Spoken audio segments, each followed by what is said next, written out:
Hi എല്ലാവർക്കും നമസ്കാരം. അപ്പോൾ ഇന്ന് നടന്ന കേറ്ററ്റ് കാറ്റഗറി 1 സൈക്കോളജിയുടെ ആൻസേഴ്സാണ് ഇപ്പോൾ പറയുന്നത്. ഇതിൽ ചില ഉത്തരങ്ങളുമായിട്ട് ചെറിയ വ്യത്യാസങ്ങൾ കാണാം, പക്ഷേ ഒരു 90% ഉത്തരങ്ങൾ അത് ശരിയായിരിക്കും. കാരണം കറക്റ്റ് ആൻസർ കീ ചില പെഡഗോഗിക് ക്വസ്റ്റിൻ്റെയൊക്കെ ആൻസർ കീ നമുക്ക് പ്രൊഫഷണൽ ആൻസർ കീ വന്നു കഴിഞ്ഞാൽ മാത്രമേ നമുക്ക് ഉറപ്പിക്കാനാവത്തുള്ളൂ.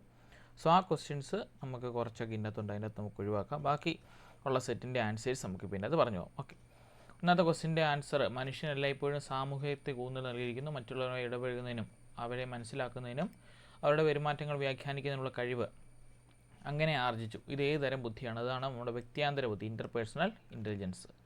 രണ്ടാമത്തെ ക്വസ്റ്റ്യൻ: കുട്ടിക്കാലത്തെ ഏത് കാലഘട്ടത്തെയാണ് കളിപ്പാട്ടങ്ങളുടെ കാലം എന്ന് മനഃശാസ്ത്രജ്ഞൻ വിശേഷിപ്പിച്ചത്? അത് ഏർലി ചൈൽഡ്ഹുഡ്, അതായത് ആദ്യബാലകാലമാണ്. മൂന്നാമത്തെ ക്വസ്റ്റ്യൻ: കുട്ടികളിൽ ഭാഷാ നൈപുണ്യങ്ങൾ ഉറപ്പാക്കുന്നതിന് പ്രയോഗിക്കുന്ന ഏറ്റവും ശരിയായിട്ടുള്ള പ്രവർത്തനക്രമമാണ് LSRW. ഏതാണ്? Listening, speaking, reading and writing. ശ്രവണം, ഭാഷണം, വായന, ലേഖനം. നാലാമത്തെ ക്വസ്റ്റ്യൻ: വികാസവുമായി ബന്ധപ്പെടുത്തി ചുവടെയുള്ള പ്രസ്താവനകളിൽ ശരിയല്ലാത്ത പ്രസ്താവന ഏതാണ്? വികാസം രേഖീയമാണ്, ഡെവലപ്മെൻറ്റ് ഈസ് ലീനിയർ.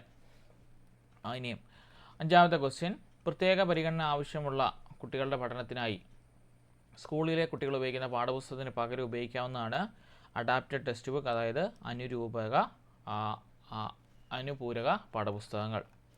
ആറാമത്തെ ക്വസ്റ്റ്യൻ: സർഗാത്മകത അടിസ്ഥാന ഘട്ടങ്ങളെ ബന്ധപ്പെട്ട് ചുവടെ കൊടുത്തതിൽ ശരിയായത് ഏത് എന്നാണ് ചോദിച്ചിരിക്കുന്നത്. അതേതാണ്? നമ്മുടെ വാചാലത, വിഭജന ചിന്ത, പ്രശ്നപരിഹരണ ശേഷി, ഉൾക്കാഴ്ച, മൗലികത.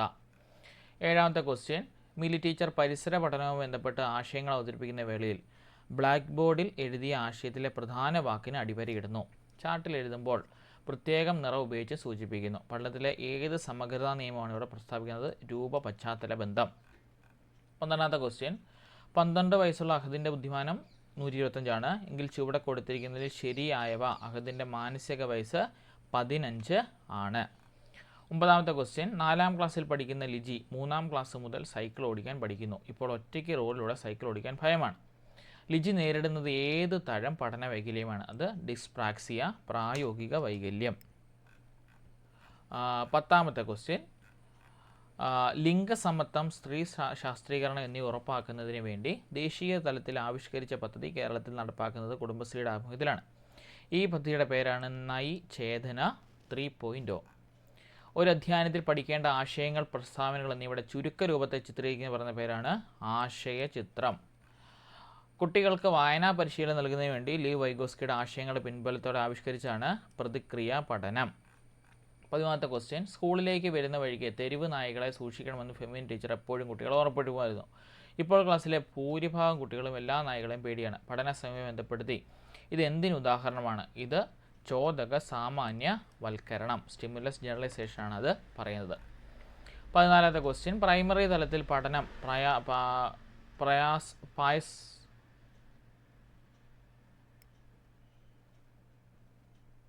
പ്രൈമറി തലത്തിൽ പഠനം പാൽപായസമാക്കുന്നതിന് ഏറ്റവും അനുയോജ്യമായിട്ടുള്ള പഠന മാധ്യമം ഏതാണ്? അത് കുട്ടിയുടെ മാതൃഭാഷയാണ്.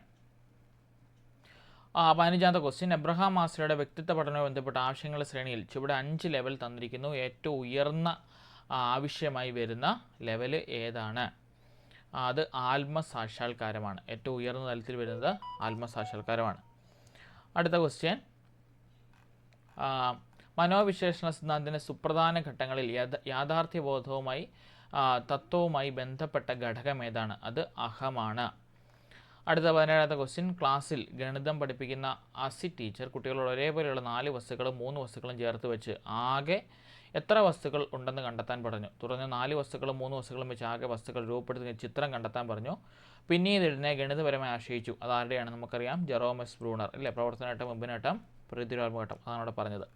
18ാമത്തെ ക്വസ്റ്റ്യൻ: സന്തോഷകരവും സന്താപകരവുമായ പ്രബലങ്ങളുടെ ഉപയോഗത്തിലൂടെ വ്യവഹാര പരിവർത്തനം സാധ്യമാകുന്ന സൂചിപ്പിക്കുന്ന സിദ്ധാന്തമാണ് ബന്ധന സിദ്ധാന്തം. 19ാമത്തെ ക്വസ്റ്റ്യൻ: ചുവടെ കൊടുത്തിരിക്കുന്ന ക്ലാസ് റൂം പ്രവർത്തനങ്ങളിൽ സഹകരണം ഉറപ്പാക്കുന്ന ഏറ്റവും അനുയോജ്യമായിട്ടുള്ള പ്രവർത്തനമാണ് കളിയിലേർപ്പെടൽ. 20ാമത്തെ ക്വസ്റ്റ്യൻ: ബുദ്ധിയുമായി ബന്ധപ്പെട്ട ചാൾസ് സ്പിയർമാൻ്റെ ദ്വിഘടക സിദ്ധാന്തത്തിലെ 2 ഘടകങ്ങളാണ് ജിയും എസും. ജി ഘടകവും എസ് ഘടകവും. ഓപ്ഷൻ എ ആണ്. 21ാമത്തെ ക്വസ്റ്റ്യൻ കുട്ടികളുടെ വികാരവുമായി ബന്ധപ്പെട്ട ചില പ്രസ്താവനകൾ ചുവടെ കൊടുത്തിരിക്കുന്നു. ശരിയല്ലാത്ത പ്രസ്താവന. രണ്ടാമത്തെ ചോദ്യമാണ് ഇവിടെ നിന്നുള്ളത്. അത് വികാരങ്ങൾ സ്ഥിരമാണെന്നുള്ളതാണ്. RTE ആക്ട് 2009 ഇന്ത്യ ഗവൺമെൻറ് ബാധകമായിരിക്കുന്നത് ഇന്ത്യയിലാകമാനം, ദി വോൾ ഓഫ് ഇന്ത്യയാണ്. 23ാമത്തെ ക്വസ്റ്റ്യൻ ടീച്ചർ ലൂക്കിനെ ക്ലാസ്സിൽ വെച്ച് കാരണം കൂടാതെ കുറ്റപ്പെടുത്തുകയും വിമർശിക്കുകയും ചെയ്തു. ടീച്ചറുടെ മുന്നിൽ അവൻ സ്വന്തം ഭാഗം ന്യായീകരിക്കാൻ കഴിഞ്ഞില്ല. പകരം വീട്ടിൽ ചെന്ന് തൻ്റെ കോപം അമ്മയോടും സഹോദരിയോടും കാണിച്ചു. ഇവിടെ ലൂക്ക് ഉപയോഗിച്ച സമായോജന ക്രിയാതന്ത്രം ഏതാണത്? ആദേശനമാണ് ലൂക്ക് അവിടെ ചെയ്തത്. അടുത്തത് മാഗി ക്ലാസ്സിൽ ടീച്ചർ നൽകിയ എല്ലാ പ്രവർത്തനങ്ങളും സമയത്ത് തന്നെ ചെയ്തു തീർക്കുന്നതിൽ എപ്പോഴും ആനന്ദം കണ്ടെത്തുന്നു. പഠനത്തോടുള്ള കുട്ടിയുടെ ഇഷ്ടം സൂചിപ്പിക്കുന്നതാണ് ആന്തരിക അഭിപ്രേരണ. 25ാമത്തെ question black board, white board അധ്യാപകൻ ക്ലാസ്സിൽ സർവ്വസാധാരണ ഉപയോഗിക്കുന്ന പഠനോപകരണമാണ്. ഇത്തരത്തിലൊരു ബോർഡ് ഫലപ്രദമായി ക്ലാസ്സിൽ എങ്ങനെ ഉപയോഗിക്കാം എന്ന വിഷയത്തിൽ ടീച്ചർ കൊടുക്കുന്ന മനഃശാസ്ത്ര ഗവേഷണ ഉപാധിയാണ് ക്രിയാഗവേഷണം. 26ാമത്തെ ക്വസ്റ്റ്യൻ പഠിതാവിൻ്റെ വിലയിരുത്തൽ നിരന്തരവും സമഗ്രവുമായ വിലയിരുത്തലാണ് അവസരം ഒരുക്കിയിട്ടുള്ളത്. ഇതിന് ഏറ്റവും അനുയോജ്യമായിട്ടുള്ള വിലയിരുത്തൽ രീതിയാണ് മുകളിൽ സൂചിപ്പിച്ചവ എല്ലാം. 27ാമത്തെ ക്വസ്റ്റ്യൻ കുട്ടി നിറയെ അറിവുമേൽ നിരന്തരം പുതിയ അറിവുകൾ രൂപപ്പെടുത്തി ആഴത്തിലേക്കും വ്യാപ്തിയിലേക്കും പോകുന്ന പാഠ്യപദ്ധതിക്ക് പറയുന്ന പേരാണ് ചാക്രികാരോഹണ രീതി. 28ാമത്തെ ക്വസ്റ്റ്യൻ യാങ് പിയാഷയുടെ വൈജ്ഞാനിക വികാസന ഘട്ടത്തിൽ ഏതിലാണ് സ്വയം കേന്ദ്രീകൃത അവസ്ഥയുള്ള കുട്ടികളിൽ രൂഢമൂലമായിരിക്കുന്നത്? പ്രാഗ്മനോ വ്യാപാര ഘട്ടം അഥവാ പ്രീ ഓപ്പറേഷണൽ സ്റ്റേജിലാണ്. 29ാമത്തെ ക്വസ്റ്റ്യൻ പഠന പ്രവർത്തനങ്ങളുടെ ഭാഗമായി ടീച്ചർമാർ ക്ലാസ്സിൽ ഗ്രൂപ്പ് പ്രവർത്തനങ്ങൾ നൽകാറുണ്ട്. ചുവടെ കൊടുത്തിരിക്കുന്നതിൽ ഏത് ഗ്രൂപ്പ് രൂപീകരണമാണ് ഫലപ്രദമായ പഠനത്തിന് അനുയോജ്യമായിട്ടുള്ളത്? അത് ക്ലാസ്സിലെല്ലാ കുട്ടികളും ചേർന്ന ഒരു ഗ്രൂപ്പാണ് ഉദ്ദേശിക്കുന്നത്. 30ാമത്തെ ക്വസ്റ്റ്യൻ വീട്ടിലെ മാലിന്യങ്ങൾ അയലത്തെ പുഴയിടത്തിലേക്ക് വലിച്ചെറിയുന്ന സഹോദരിയോട് അമ്മൻ പറഞ്ഞു, ഇത് ശരിയല്ല, നമ്മുടെ വേസ്റ്റുകൾ നമ്മൾ തന്നെ സുരക്ഷിതമായി കൈകാര്യം ചെയ്യണം. അതാണ് ശരിയായിട്ടുള്ള രീതി. അമ്മൻ്റെ നീതിബോധം കോൾബർഗിൻ്റെ ഏത് നൈതിക വികാസം ബന്ധപ്പെട്ടിരിക്കുന്നു? അത് പോസ്റ്റ് കൺവെൻഷണൽ മൊറാലിറ്റി സ്റ്റേജ് അഥവാ യാഥാസ്ഥിതികാനന്തര സദാചാര ഘട്ടമാണ്. ഇതാണ് സൈക്കോളജിയുടെ 30 ക്വസ്റ്റ്യൻ്റെ ഉത്തരം. സൈക്കോളജി പൊതുവെ എളുപ്പമായിരുന്നു. ടെക്സ്റ്റ് ബുക്ക് ബേസ്ഡ് തന്നെയാണ് ക്വസ്റ്റ്യൻസ് ചോദിച്ചത്. 1-2 ക്വസ്റ്റ്യൻ മാത്രമേ GK പാർട്ട് ആയിട്ട് വന്നിട്ടുള്ളൂ. ബാക്കി എല്ലാ ക്വസ്റ്റ്യനും എളുപ്പമായിരുന്നു.